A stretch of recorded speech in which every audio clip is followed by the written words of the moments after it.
तो बिहार की सियासत में एक तूफान सा आ गया है। 2025 के विधानसभा चुनावों के जो नतीजे आए हैं उन्होंने सारे के सारे समीकरण बदल कर रख दिए हैं।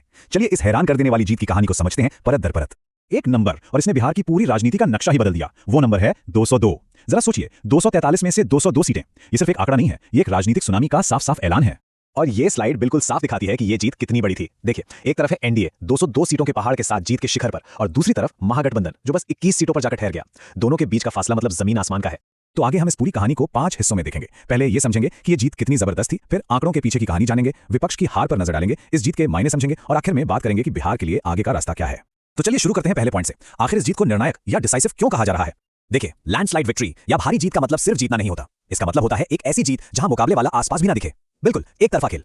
तो इससे एक बात तो बिल्कुल साफ हो जाती है, ये सिर्फ नंबर्स का खेल नहीं है। ये एक तरह से बिहार में सत्ताधारी गठबंधन की ताकत पर मोहर लगाता है। ये बताता है कि जनता का समर्थन कितना मजबूत है। तो अब चलते हैं उन नंबर्स की तरफ जिन्होंने इस जीत की पूरी कहानी लिखी है। तो मैदान में मुकाबला किसके बीच था?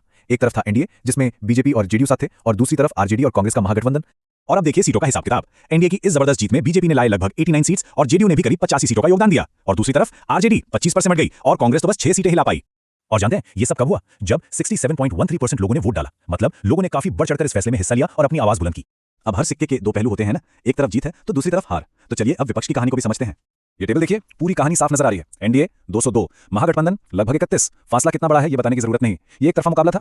तो इसका मतलब क्या हुआ? मतलब साफ है, आरजेडी के नेतृत्व वाला विपक्ष बहुत ज्यादा कमजोर हो गया है।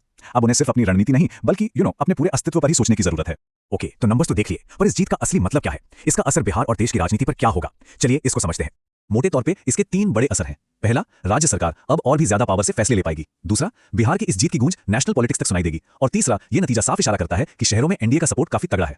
और हाँ, इस जीत के पीछे एक साइलेंट फोर्स भी थी। जैसा कि एक सोर्स ने कहा, महिला और युवा वोटर्स ने इस नतीजे में एक निर्णायक भूमिका निभाई है।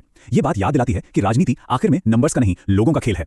तो अब जब चुनाव का शोर शराबा शांत हो गया है, सवाल ये उठता है कि अब बिहार के लिए आगे का रास्ता क्या है?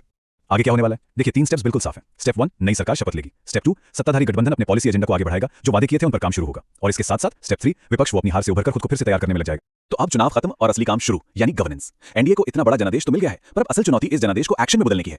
और आखिर में वही सबसे बड़ा सवाल कि इतने बड़े जनादेश के साथ क्या ये ऐतिहासिक जीत बिहार में सच में एक स्थायी बदलाव ला पाएगी, या ये भी बस एक और चुनावी नतीजा बनकर रह जाएगी? अब इसका जवाब तो आने वाला वक्त ही देगा।